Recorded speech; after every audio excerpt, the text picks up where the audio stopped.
옛날 조선시대 청주 땅에 한 무리의 사람들이 강을 건너고 있었습니다. 저마다 북과 피리를 메고 울긋불긋한 옷을 걸친 이들은 바로 노래와 춤으로 먹고 사는 사당패들이었지요. 이들이 한참 강물을 건너고 있는데 웬 청년이 무리에 두둥실 떠내려오는 것이 아니겠습니까? 저기 좀 보세요. 웬 사람이 강물에 떠내려와요. 소녀가 손을 들어 가리키자 사당패들은 깜짝 놀랐지요. 어이구, 저러다 빠지기라도 하면 꼼짝없이 죽은 목숨인데? 자, 이럴 게 아니라 힘을 합쳐 건져냅시다. 인심 좋은 사당패들은 얼른 청년을 물에서 끄집어냈답니다. 이보시오. 정신 차리시오. 정신 못 차리면 죽소. 사당패 중 나이 지긋한 노인이 청년의 뺨을 때리며 깨우고 있었지요. 아니 그런데 이 난리통에도 소녀는 꼼짝도 안 하고 허공만 보고 있는 것이 아니겠습니까? 이분들은 제 할아버지와 사당패입니다. 정말 좋으신 분들이지요. 아니요, 저희는 한성으로 가는 길이 아닙니다. 가까운 청주 땅에 장터가 선다 하여 그곳으로 향하는 길이지요. 네, 이분을 잘 부탁한다고요? 알겠습니다. 이게 무슨 일이랍니까? 소녀는 허공에 대고 대화를 나누고 있는 것이 아니겠습니까? 네, 그렇습니다. 사실 소녀에게는 특별한 능력이 있었지요.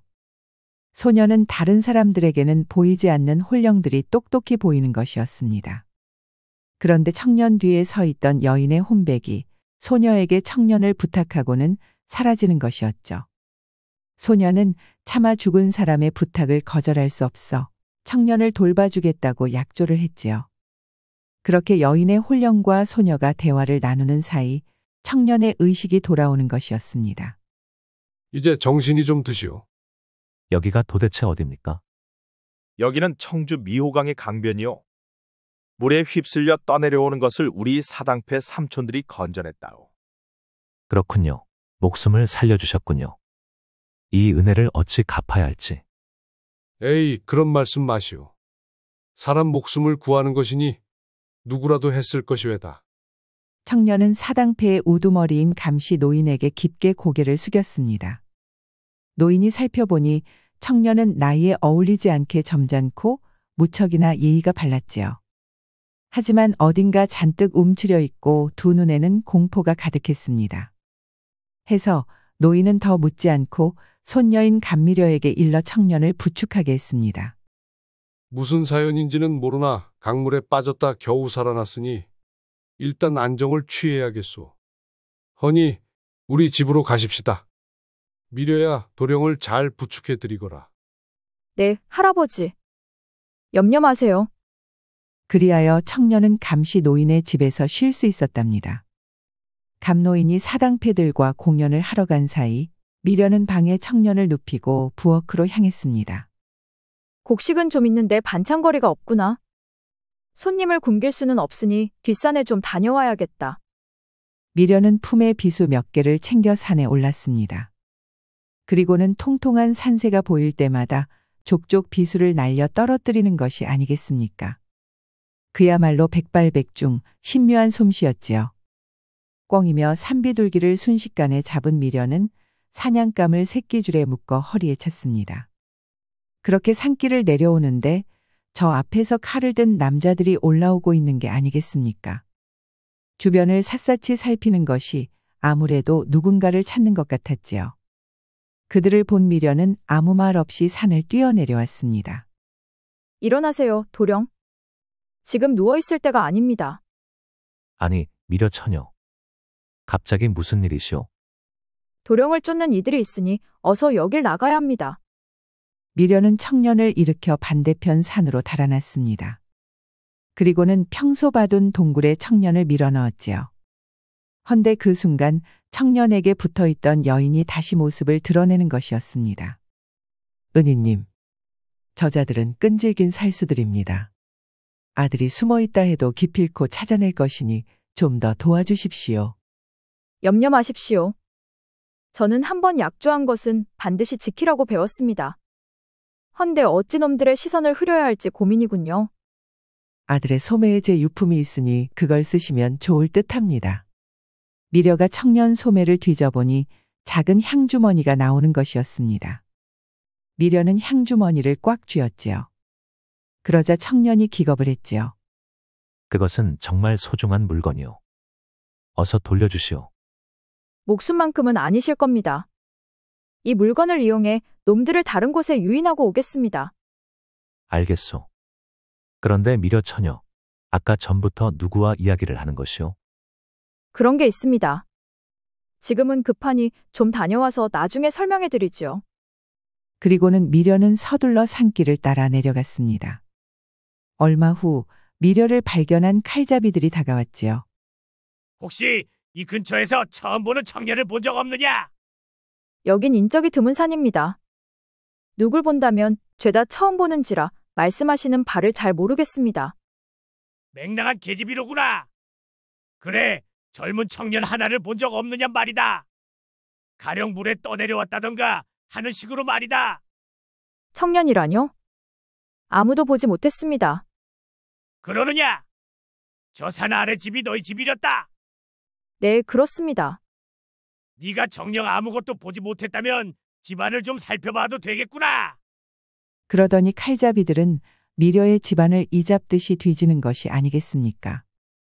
한참을 뒤져도 아무것도 보이는 것이 없자 칼잡이들은 다시 강물을 따라 내려가 버렸지요. 사내들이 떠나고 한참 후에야 미려는 청년을 숨긴 동굴로 향했습니다. 대관절 무슨 일이오? 칼잡이들이 도령을 찾고 있었습니다. 허나 다른 곳으로 유인했으니 이제는 안심하셔도 좋습니다. 역시 그렇군. 여기까지 쫓아왔단 말인가? 잠시 생각하던 청년은 갑자기 허리를 굽혀 미려에게 큰 절을 하는 것이 아니겠습니까? 고맙소. 미려 처녀는 내 은인이오. 아니, 이게 무슨 일입니까? 고개를 드십시오, 도령. 청년이 고개를 들자 미려와 눈을 마주치고 말았습니다. 미려의 눈은 별처럼 반짝였고 얼굴은 달덩이처럼 아름다웠지요. 거기다 순간적인 판단력과 결단력도 뛰어나니 그야말로 재색견비가 아닐 수 없었습니다. 순간 청년은 한양 도성에도 이런 처녀가 또 있을까 하는 생각이 들었지요. 청년은 미려에게 한눈에 반해버리고 말았던 것입니다. 동시에 이런 아름답고 사랑스런 소녀가 자칫 자기 때문에 위험에 빠질 수도 있다는 생각이 들었습니다. 이에 청년은 마침내 미려에게 자기의 일을 소상히 고백하기로 마음먹었습니다. 내 이름은 장혁기라고 하오. 바로 형조판서 장양수 대감의 유일한 자식이오. 허나 아버님은 영모를 꾸몄다는 모함을 받아 유배를 가시고 가족들은 뿔뿔이 흩어져 노비가 되거나 숨어 사는 처지가 되었지요. 아마 저 칼잡이들은 아버님의 정적들이 보낸 자들이 분명하외다. 참으로 큰일을 당하셨군요. 허나 도령의 눈에는 총기가 여전하고 기색 또한 꼿꼿하십니다.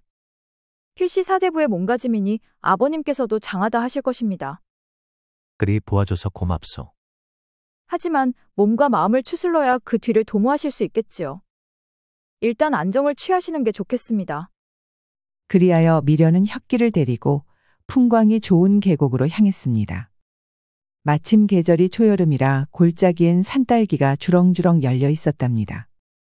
미려는 산딸기를 한 움큼 따서 혁기의 입에 넣어주고 자기도 오물거리며 맛을 보았답니다. 혁기는 산딸기의 시큼함에 얼굴을 찌푸렸다가 이내 달콤한 즙을 맛보며 얼굴이 풀어졌지요. 미려는 혁기의 얼굴이 자꾸 변하는 것을 보며 깔깔거리며 시원하게 웃는 것이었습니다. 평생 바깥 나들이 한 번 안 한 백면서생을 놀리는 재미가 쏠쏠했던 것이지요. 둘은 그렇게 즐거운 시간을 보내며 점점 더 가까워지고 있었습니다. 혁기는 밝게 웃는 미려가 눈부셔서 제대로 쳐다보기도 어려울 지경이었습니다. 가끔씩 미려가 자기 손을 잡아 끌면 가슴이 콩닥콩닥 뛰는 통에 금방이라도 들킬 것만 같았지요. 미려도 혁기의 준수한 얼굴과 진지한 태도에 점점 끌리고 있었지요. 사실 미려는 나이 지긋한 할아버지와 삼촌들과 함께 공연을 다니는 통에 이렇게 비슷한 또래의 사내와 이야기를 나누는 것이 처음이었습니다. 해서 자기의 손짓 하나, 표정 하나마다 움찔움찔 놀라는 혁기가 귀엽기도 또 사랑스럽기도 하였습니다.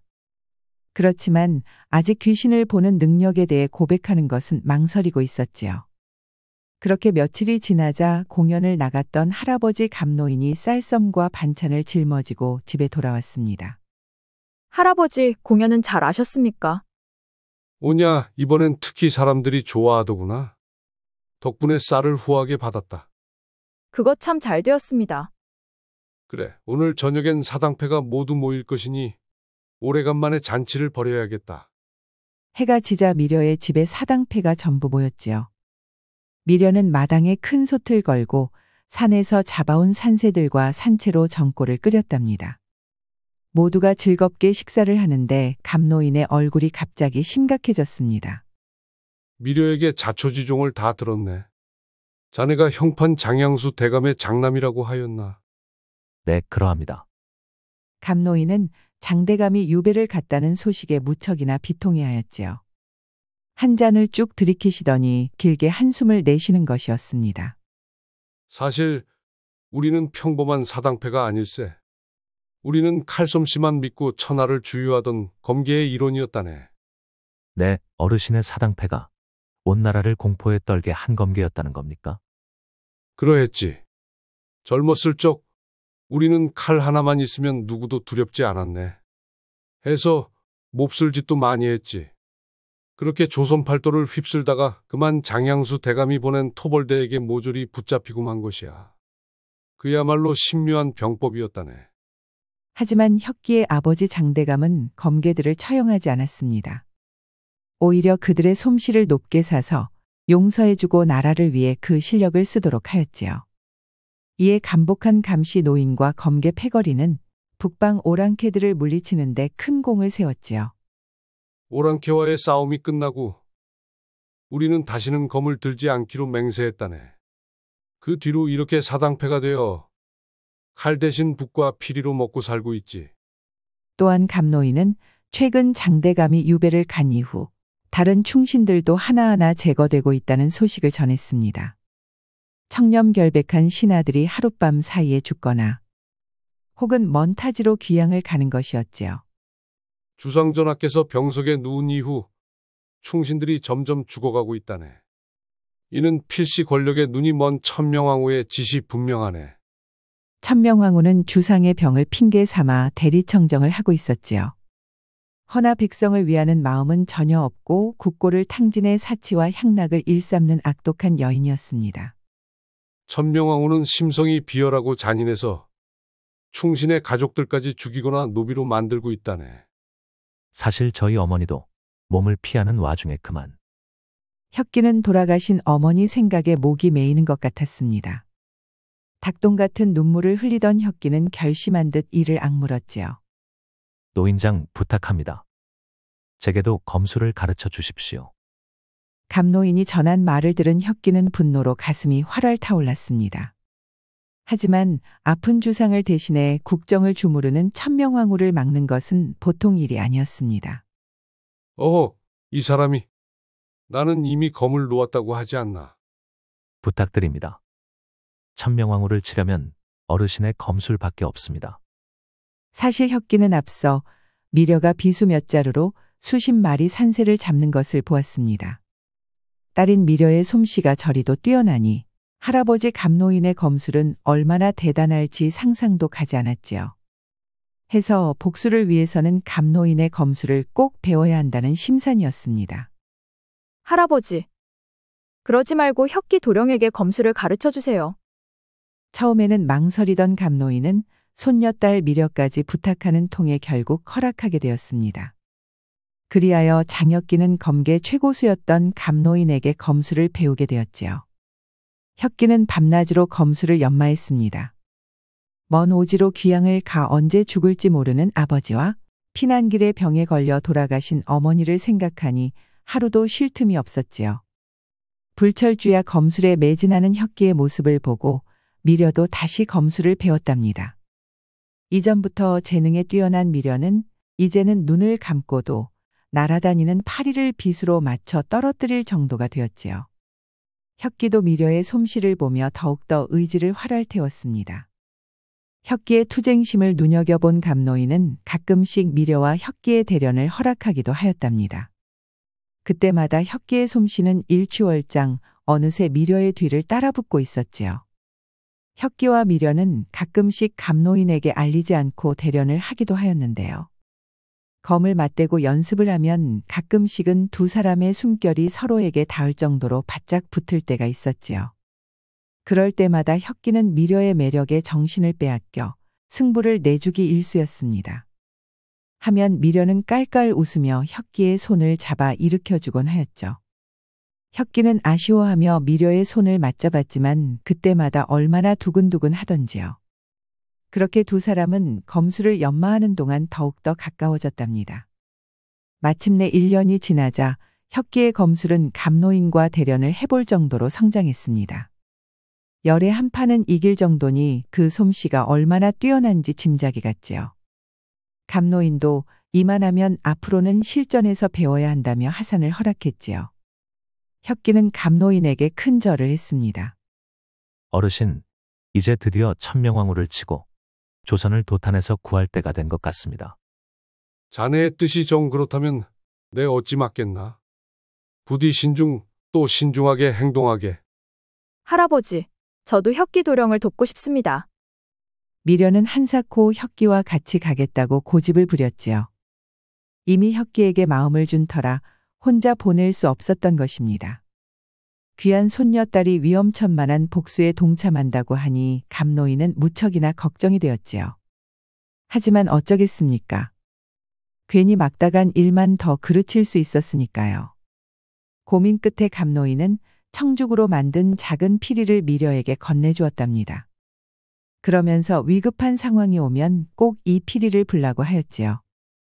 그리하여 혁기와 미려는 용다모혈과 다름없는 한양으로 떠났습니다. 한양에 도착한 둘은 정보도 얻고 여독도 풀 겸 주막집으로 향했지요. 그렇게 둘이 귀를 쫑긋이 세우고 술 한 잔 기울이고 있는데 옆자리에서 세도가인 좌의정에 대한 이야기가 흘러나오는 것이었습니다. 소문 들었어. 그 좌상 대감이 요새 심상치 않다는 것이야. 좌상이라면 그 천명왕후의 오랍이 아닌가? 이거 나는 새도 떨어뜨리는 권력자가 또 뭘 갖고 싶어서 그러실까? 알게 뭐야. 어쨌든 당분간 밤길 조심해야겠어. 행여 무슨 일에 휘말리기라도 하면 큰일이니. 술에 취한 사내들은 듣는 사람이 있다는 것도 모르고 큰 소리로 이야기를 나눴지요. 그 소문 좀 자세히 듣고 싶소만. 이 솔깃한 이야기를 듣고 싶다. 좋지. 그런데 매님으로 되겠소. 매입이라니 그게 무슨 말이오? 세상 물정을 잘 모르는 혁기가 당황해하니 미려가 얼른 나섰지요. 자, 이 좋은 이야기에 술이 빠지면 섭섭하죠. 사내분들, 여기 술은 저희가 사겠습니다. 그 아가씨가 통이 커서 좋구먼. 좋네. 오늘 실컷 이야기하세나. 그렇게 혁기와 미려는 사내들과 주거니 받거니 술을 나누며 정보를 모을 수 있었습니다. 듣자 하니 좌의정이 사병을 모으고 있다는 것이었습니다. 실력 있는 자라면 누구나 가리지 않고 좌상의 사병이 되니 그 수가 100을 넘어 1000을 헤아린다는 것이었죠. 그 말을 들은 혁기의 얼굴이 일그러졌습니다. 분명 좌상과 천명왕후가 무슨 흉계를 꾸미고 있는 것이었으니까요. 달이 뜨고 밤이 깊자 술자리는 마침내 끝났습니다. 사내들이 돌아가고 혁기와 미려도 숙소로 향하였죠. 아니 그런데 이게 무슨 일이랍니까? 어둠 속에서 갑자기 칼을 든 남자 셋이 걸어 나오는 것이 아니겠습니까? 셋은 모두 복면을 쓰고 있어 신원을 알아볼 수가 없었지요. 아니, 대관절 당신들은 뉘시오? 누구길래 야밤에 이렇게 길을 가로막는 것이오? 하하, 맹랑한 기집. 우릴 속이고 장혁기를 빼돌리다니. 결국 이렇게 다시 만났구나. 아니, 당신들은 혁기 도련님을 잡으러 왔었던 그 살수들이군요. 네, 그랬습니다. 이들은 1년 전 혁기를 쫓아 미호강 주변을 뒤지던 바로 그 칼잡이들이었죠. 웬 수상한 남녀가 좌상대감의 뒤를 캐고 다닌다 하여 왔더니만 이거 아주 횡재했구나. 얘들아, 쳐라. 좌상께서 장혁기의 목에 100냥의 상금을 거셨다. 하여 혁기와 미련은 살수들과 무서운 칼싸움을 벌이기 시작했습니다. 칼질로 먹고 사는 살수들의 검은 참으로 매서웠습니다. 공격 하나하나가 전부 급소만을 노리는 잔인한 검술이었지요. 허나 감노인에게 검술을 배운 혁기는 그 공격을 하나하나 방어해냈지요. 머리가 좋은 혁기는 감노인의 검술을 죄다 외워버렸는데요. 해서 노인보다 훨씬 하수인 살수의 검은 손바닥 보듯 훤히 꿰일 수 있었답니다. 결국 모든 수가 파악당한 살수는 혁기의 신묘한 반격 앞에 피를 뿜으며 쓰러졌습니다. 이어서 미려를 도운 혁기는 나머지 두 살수도 쓰러뜨리고는 함께 어둠 속으로 몸을 피했지요. 좌상의 세작이 주막에까지 있을 줄이야. 앞으로는 더욱 신중하게 움직여야겠어요. 옳은 말이오, 미려 처자. 둘은 그 다음 날부터 좌상 대감의 저택을 감시하기 시작했습니다. 저택은 수많은 사병으로 물샐 틈 없이 경비되고 있었지요. 해서 들어갈 틈이 없었습니다.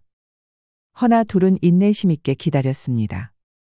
좌상이 사병을 모으고 있는 이상 얼마 지나지 않아 일을 벌일 것이 뻔했기 때문입니다. 한 사흘쯤 지났을까요? 달도 뜨지 않은 밤 마침내 좌상이 사병들을 거느리고 저택을 나왔습니다. 1000명에 달하는 칼잡이들이 일사불란하게 움직이는 모습은 참으로 장관이었지요. 허나 혁기와 미련은 감탄할 사이가 없었습니다. 사병들이 향하는 곳이 바로 궁궐이었으니까요. 마침내 좌상이 역모를 시작한 것이었습니다. 혁기와 미련은 서둘러 궁궐로 달려갔습니다. 이보시오. 금이위 대장을 뵙게 해주시오. 지금 좌상의 사병들이 궁궐을 향해 몰려오고 있단 말이오. 뭐시 알겠다. 내 당장 대장님을 뵙게 해주겠다. 당직하는 무사가 서둘러 둘을 궁궐 안으로 안내했지요. 여기서 잠시만 기다려라. 내 곧장 대장님을 모셔오겠다. 알겠소. 꼭 좀 빨리 부탁하오. 그렇게 둘이 기다리고 있는데 아무래도 미려의 표정이 좋지 않았습니다. 아니, 뭐라고요? 알겠습니다. 혁기 도련님께도 전하겠습니다. 응, 미려 처자. 또 허공을 보고 무슨 말을 그렇게 하시오. 놀라지 말고 들으십시오. 저 내금이 무사는 좌상의 간자이옵니다. 혁기의 뒤에 머무르고 있던 여인이 미려에게 귀띔을 해준 것이었죠. 알턱이 없는 혁기가 떨떠름해하자 마침내 미려는 사실을 고백하기로 마음먹었습니다. 도련님, 놀라지 말고 들으셔요. 저는 사실 죽은 사람의 목소리를 들을 수 있답니다. 뭐라고요? 그게 정령 사실이요? 네, 아까 그 무사가 첩자라는 사실도 사실 그분께서 말해주었답니다. 바로 도련님께 항상 붙어있는 도련님의 어머님이요. 이럴 수가. 어머니, 또다시 아들을 구해주셨군요. 미려가 인상차기를 설명하는데 혁기의 어머님이 맞았습니다.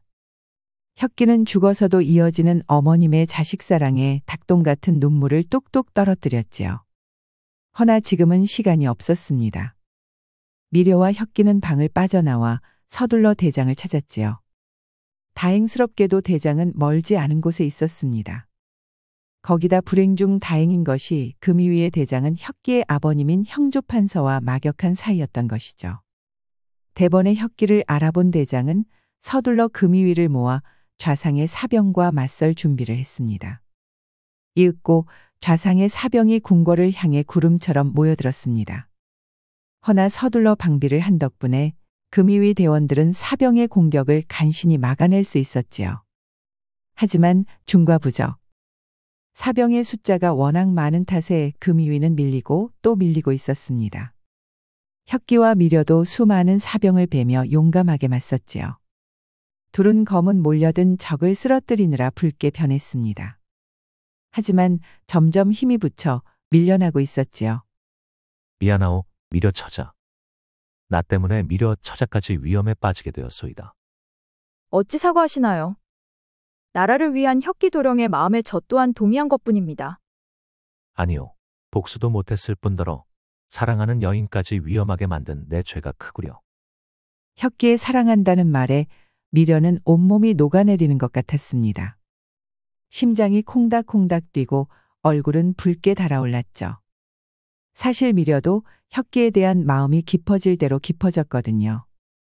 해서 자기는 죽어도 어떻게든 혁기만은 살리고 싶었지요. 그래서 고민하는 찰나 마침 할아버지가 넘겨준 청죽피리가 생각났습니다. 위급할 때는 이 피리를 불라고 하셨지. 미려가 피리를 불자 맑고 청아한 소리가 밤하늘 너머로 울려 퍼졌습니다. 그리고 잠시 뒤 대답하듯 저 멀리서도 똑같은 피리 소리가 들려왔지요. 다들 이게 뭔가 의아해하고 있는데 갑자기 한양 한켠에서부터 함성 소리가 들려오는 것이 아니겠습니까? 이제 보니 팔도의 사당패가 모두 모여 북과 꽹과리를 치며 몰려오고 있었지요. 이들은 감노인이 모은 원군이었습니다. 사당패 앞에는 자기 키만한 칼을 든 감노인이 있었지요. 감노인은 흰 수염을 날리며 사병들을 풀립처럼 베어넘겼습니다. 칼솜씨를 자랑하는 좌상의 1급 호위무사들도 감노인의 칼 앞에 선 어린애 같았지요. 마침내 좌상이 감노인의 발 앞에 무릎을 꿇자 사병들은 모래성처럼 무너져 흩어지고 말았지요. 그야말로 대승이었습니다. 얘야, 무사하느냐? 네, 저는 멀쩡합니다. 아니, 그런데 이게 어떻게 된 일입니까? 너희가 떠나고 나니 나 또한 가만히 있을 수가 없더구나. 그래서 팔도를 돌며 알고 지내던 사당패들을 모았지. 모두가 천명왕후와 좌상대감에게 분노하고 있던 터라 생각보다 쉽게 대군을 모을 수 있었지. 그리하여 너의 피리 소리에 맞춰 한꺼번에 놈들의 뒤를 친 것이란다. 그랬군요. 역시 할아버지십니다. 공격이 제대로 꽂혀버렸군요. 그렇게 좌상과 천명왕후의 음모는 분쇄되었습니다. 영모에 가담했던 좌상과 천명 두 남매도 형장의 이슬이 되었지요. 억울하게 귀양을 갔던 혁기의 아버지 장대감도 벼슬을 돌려받을 수 있었습니다. 덕분에 혁기는 마침내 감동적인 부자상봉을 할 수 있었지요. 장대감과 혁기는 서로를 부둥켜 안고 눈물만을 흘렸답니다. 주상은 영모를 막은 공로로 혁기는 높은 벼슬을 내렸답니다. 약관의 나이에 승지라는 벼슬을 얻게 된 혁기는 그야말로 조정의 길이나가 되었지요. 그렇게 일이 해결되고 나자 혁기는 미려에게 말했습니다. 미려 처자, 그동안 정말 고마웠소. 처자가 아니었다면 나는 이미 불귀의 객이 되었을 것이오. 아닙니다. 저는 사람으로서 마땅히 해야 하는 일을 한 것뿐입니다. 아니오. 나는 처자에게 내가 가진 가장 좋은 것으로 보답하는 수밖에 없을 것 같소. 네, 그것이 무엇입니까? 바로 나요. 날 미려 처자에게 주고 싶소. 우리 혼례를 치릅시다. 우하하하. 둘은 기분 좋게 웃음을 터뜨렸답니다. 물론 미려는 혁기의 청혼을 받아들였지요. 그렇게 혁기와 미려는 경사롭게 혼이 나게 되었지요. 첫날 밤 혁기는 그간 배운 검수를 살려서 미려에게 제대로 실력을 보여주었습니다. 넣었다 뺐다 밤새도록 이어지니 방안은 즐거움으로 가득 찼지요. 마침내 미려는 혁기의 솜씨에 탐복해 그를 지아비로 인정했답니다. 둘은 정말로 행복하고 황홀한 나날을 보내었고 그 뒤로도 금슬 좋은 부부로 평생을 해로하였습니다.